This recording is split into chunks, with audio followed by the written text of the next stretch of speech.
ദൈവം എൻ്റെ കൂടെ ഉള്ളതുകൊണ്ട് മാത്രം എനിക്കത് പിടിച്ചു കയറാനായിട്ടൊരു താങ്ങായിട്ടുള്ളൊരു സംഭവമാണ് ഇപ്പോൾ ഈ റിസൾട്ട് എനിക്ക് കിട്ടിയത്. ഇപ്പോൾ ഭാര്യ തിരിച്ചു വരും, ഒരു സത്യം തിരിച്ചു പറഞ്ഞാൽ ഇല്ല, കാരണം ഡൈവോഴ്സ് കഴിഞ്ഞ മാസം 8-ാം തീയതി ഡൈവോഴ്സ്. മക്കളുണ്ടോ സുജേഷ്? എനിക്ക് ഒരു ആൺകുട്ടി ഒരു പെൺകുട്ടിയും. മക്കൾ ആരുടെ കൂടെയാണ്? എൻ്റെ കൂടെയാണ്. പേരൻസ് ഉണ്ടോ? അച്ഛനുണ്ട്, അമ്മയുണ്ട്. നമ്മൾ ഈ ചുമട്ടുതൊഴിലാളിയെ കിട്ടുന്ന ഉപജീവനം കൊണ്ടാണ് ജീവിച്ചിരുന്നത്. ജീവിച്ചിരുന്നത്. ഈ മ്ലാവറിച്ച് ആണ് എന്താണ് സുജേഷിന്റെ കയ്യിൽ നിന്ന് പിടിച്ചിരുന്നോ? എൻ്റെ കയ്യിൽ നിന്നല്ല, ജോബി എന്ന് പറഞ്ഞ അവൻ്റെ വീട്ടിൽ. സംഭവം ഇത്രയേ ഉള്ളൂ. പോത്തിറച്ചിയാണ് പിടിച്ചത്. മ്ലാവറിച്ചിയാണെന്ന് പറഞ്ഞിട്ട് ചിലപ്പോൾ ആരെങ്കിലുമൊക്കെ ഫേക്ക് കോൾ ചെയ്തതൊക്കെ ആയിരിക്കും. എന്തും ആയിക്കോട്ടെ. കാര്യം പറഞ്ഞു കഴിഞ്ഞാൽ നമ്മുടെ പോലീസ് ഫോഴ്സൊക്കെ ഒരുപാട് എഫിഷ്യൻ്റാണ്. എല്ലാവരും നല്ല സ്ട്രോങ് ആണ്. നല്ല രീതിയിൽ ഹാർഡ് വർക്ക് ചെയ്യുന്ന ആൾക്കാരാണ് അവരെല്ലാം തന്നെ. അവരുടെ ഹാർഡ് വർക്കിൻ്റെ ഫലമായിട്ട് തന്നെയാണ് ഇപ്പോൾ ഒരുപാട് ഇപ്പോൾ ഈ ഡ്രഗ് റിലേറ്റഡ് കേസുകളാണെങ്കിലും വലിയ കുട്ടികളുടെയൊക്കെ ഒരുപാട് കേസുകൾ. ഇതൊന്നും പോരാഞ്ഞിട്ട് നമുക്കൊക്കെ നാട്ടിൽ അത്യാവശ്യം നല്ല രീതിയിൽ മനസ്സമാധാനമായിട്ട് കിടക്കാനും കിടന്നുറങ്ങാൻ സാധിക്കുന്നതിൻ്റെ കാരണക്കാർ അവർ തന്നെയാണ്. അതിന് അവർക്ക് ഒരുപാട് താങ്ക്സ് ഉണ്ട്. അതോടൊപ്പം തന്നെ ഒരു കാര്യം പറയാതിരിക്കാൻ പറ്റത്തില്ല, അതുകൊണ്ടാണ് ഞാൻ വന്നത്.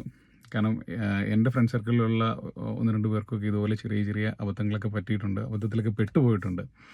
അപ്പോൾ അതൊക്കെ ഓർമ്മ വന്നപ്പോഴത്തേക്കും ഒന്ന് സംസാരിക്കണം എന്ന് തോന്നി, അതുകൊണ്ടാണ് വന്നത്. ഇപ്പോൾ ഈ ഒരു കേസിൽ ആ ചേട്ടൻ്റെ ഫാമിലി, അതായത് വൈഫ് പുള്ളിനെ ഇട്ടിട്ട് പോയി. സംഭവം വേറൊന്നുമല്ല, കണ്ടല്ലോ പോയി ജസ്റ്റ് പോത്തിറച്ചി സംഭവം മ്ലാവറിച്ചിയാണെന്നുള്ള ഒരു തെറ്റിദ്ധാരണയുടെ പുറത്ത് അങ്ങ് ആ ചേട്ടനെ പിടിക്കുകയാണ് ചെയ്തത്.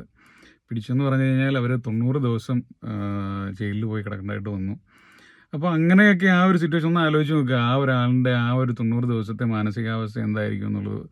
അതും നിസ്സാരം സംഭവം ഇപ്പോൾ പ്രൂവായി. ടെസ്റ്റ് റിസൾട്ട് വന്നപ്പോഴത്തേക്ക് അത് പോത്തിറച്ചിയാണെന്നുള്ളത് അറിഞ്ഞതുകൊണ്ടാണല്ലോ അവർക്ക് ബെയിൽ കിട്ടി പുറത്തിറങ്ങി വരാൻ പറ്റിയത്. അപ്പോൾ ഇങ്ങനെയുള്ള സാഹചര്യങ്ങൾ മാക്സിമം ഒഴിവാക്കാനായിട്ട് എന്തെല്ലാം കാര്യങ്ങൾ നമുക്ക് ചെയ്യാൻ പറ്റുമെന്നുള്ളത് നമ്മുടെ ഫോഴ്സിലുള്ളവർ അല്ലെങ്കിൽ ഫോഴ്സിൽ മേൽദ്വേഷന്മാരാരൊക്കെയാണെന്ന് വെച്ച് കഴിഞ്ഞാൽ അവരോ അല്ലെങ്കിൽ നമ്മുടെ ഈ പറയുന്ന ജനപ്രതിനിധികളായിട്ടുള്ളവരൊക്കെ ഒന്ന് ഇടപെടുകയും അല്ലെ അതിനു വേണ്ടിയിട്ട് ഏത് രീതിയിൽ അവരെ എഡ്യൂക്കേറ്റ് ചെയ്യാൻ പറ്റുമെന്നുള്ളതൊക്കെ ഒന്ന് ചിന്തിക്കുന്നത് നല്ല കാര്യമായിരിക്കും. കാരണം പലപ്പോഴും നമുക്ക് കാണാൻ പറ്റും ഇച്ചിരി നല്ല തടിമിടുക്കോ അല്ലെങ്കിൽ ചില ആൾക്കാരിൽ ഒരു ചെറിയ ഇപ്പം എന്നെ കണ്ടു കഴിഞ്ഞാൽ ചെറിയൊരു കള്ളലക്ഷണമൊക്കെ ഉണ്ടല്ലോ വെച്ചാൽ. അപ്പോൾ ഞാൻ പറയുമായിരുന്നു, ഇപ്പം ഇങ്ങനെയൊക്കെ കണ്ടു കഴിഞ്ഞിട്ട് പെട്ടെന്ന് കയറി നീയല്ലേ എന്നുള്ള രീതിയിലൊക്കെ ചോദിക്കത്തില്ലേ, നീ തന്നെയാ, നീ ചിനിയത് ചെയ്യും എന്നൊക്കെ പറയുന്ന പോലെ. അപ്പോൾ അങ്ങനെയുള്ള പ്രഡിക്ഷൻസ് ഒക്കെ ഉണ്ടാവുമല്ലോ. ദയവ് ചെയ്ത് അങ്ങനെയുള്ള പരിപാടിക്കാരും നിൽക്കല്ലേ. അപ്പോൾ പിന്നെ ഈ പറയുന്ന അത് ഒന്നും വേണ്ട. ഈ ഒരു കേസിലാണെങ്കിൽ പോലും കുറച്ച് ദിവസം ഒന്ന് വെയിറ്റ് ചെയ്ത് കഴിഞ്ഞാൽ നമുക്കതിൻ്റെ റിസൾട്ട് വരുമല്ലോ. ആ റിസൾട്ട് വന്നു കഴിഞ്ഞാലും ഇവരെ പിടിക്കണമെന്ന് വെച്ചാൽ സിമ്പിളായിട്ട് പിടിക്കാൻ പറ്റത്തില്ലയോ? ഇവരൊക്കെ നിസ്സാര പൈസയ്ക്ക് നമ്മുടെ നാട്ടിൽ ജോലി ചെയ്യുന്ന ആൾക്കാരല്ലേ. വിജയ് മല്യയെ പോലെ വലിയ ആൾക്കാരൊന്നും അല്ലല്ലോന്നേ. പിന്നെ ചെറുതായിട്ടൊന്ന് വെയിറ്റ് ചെയ്തോണ്ടോ എന്തൊക്കെയാണ്, എന്ത് സംഭവിക്കാനാന്നേ. നിരപരാധികൾ രക്ഷപ്പെടണമെന്നാണല്ലോ നമ്മുടെ നിയമവും കാര്യങ്ങളൊക്കെ പറയുന്നത്. അപ്പോൾ ഈ പറയുന്ന പോലെ കുറ്റവാളികളൊക്കെ പിടിച്ചോ, പിടിക്കണ്ടെന്ന് പറയുന്നില്ല. ഞാൻ പറഞ്ഞതിൽ എന്തെങ്കിലും തെറ്റുണ്ടോ നിങ്ങൾ പറയും. ഇവരാരെങ്കിലും എങ്ങോട്ടെങ്കിലും പോകാനുള്ളവരാണോ? അല്ല, അവരെല്ലാവരും അവിടെ തന്നെ ഉണ്ടാവും. എപ്പോൾ വിളിച്ചാലും അവരെ കിട്ടും. ഇല്ലെങ്കിൽ എങ്ങനെ ചുമ്മാ ഒന്ന് പേടിപ്പിച്ചാൽ കഴിഞ്ഞാൽ തന്നെ ഓടി വരുന്ന ആൾക്കാരായിരിക്കും ഇവരൊക്കെ. അങ്ങനെയുള്ള പലരും ഇതുപോലെ പെട്ടുപോകുന്നവരിൽ പലരും അങ്ങനെയുള്ളവരൊക്കെ തന്നെയാണ്. അപ്പം ഇങ്ങനെയുള്ള സംഭവങ്ങളൊക്കെ അവോയ്ഡ് ചെയ്യാൻ വേണ്ടിയിട്ട് എന്തെല്ലാം കാര്യങ്ങൾ ചെയ്യാൻ പറ്റുമെന്നുള്ളത് ഇപ്പോൾ എനിക്ക് തോന്നിയ കാര്യങ്ങളാണ് ഞാൻ പറഞ്ഞത്. ഇതിൽ എന്നെക്കാളും കൂടുതൽ അറിവുള്ളവരൊക്കെ ആരെങ്കിലുമൊക്കെ ഇത് കാണുകയാണെന്നുണ്ടെങ്കിൽ നിങ്ങളൊക്കെ തീർച്ചയായിട്ടും നിങ്ങളുടെ അഭിപ്രായങ്ങളൊക്കെ പറയുമെന്ന് കരുതുന്നു. പിന്നെ ഞാൻ പറഞ്ഞല്ലോ, ഞാൻ ഇങ്ങനെയുള്ള വീഡിയോസ് എന്തെങ്കിലുമൊക്കെ കാണുമ്പം എൻ്റെ മനസ്സിൽ തോന്നുന്ന കാര്യങ്ങളാണ് പറയുന്നത്. ആരെ ഉപദ്രവിക്കാനോ ആരോടോ എനിക്ക് ദേഷ്യമൊന്നുമില്ല. എനിക്കെല്ലാവരും എപ്പോഴും ഇഷ്ടമാണ്. അതുകൊണ്ട് അങ്ങനെയൊന്നും ആരും കരുതല്ലേ.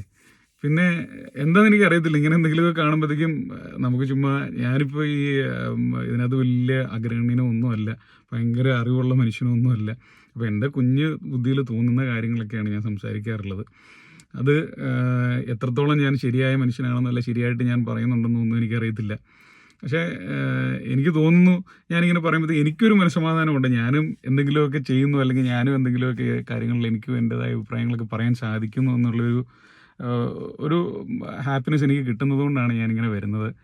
അല്ലാതെ ഇതിനകത്തുനിന്ന് എനിക്ക് വരുമാനമൊന്നുമുള്ള മനുഷ്യരൊന്നും അല്ല കേട്ടോ. പിന്നെ എങ്കിൽ പോലും എനിക്കും നിങ്ങളൊക്കെ സപ്പോർട്ട് തരുവാണെന്നുണ്ടെങ്കിൽ ഒത്തിരി സന്തോഷം. അപ്പോൾ അത്രേ ഉള്ളൂ. എന്നാൽ ശരിയെന്നാ കേട്ടോ. താങ്ക്സ്.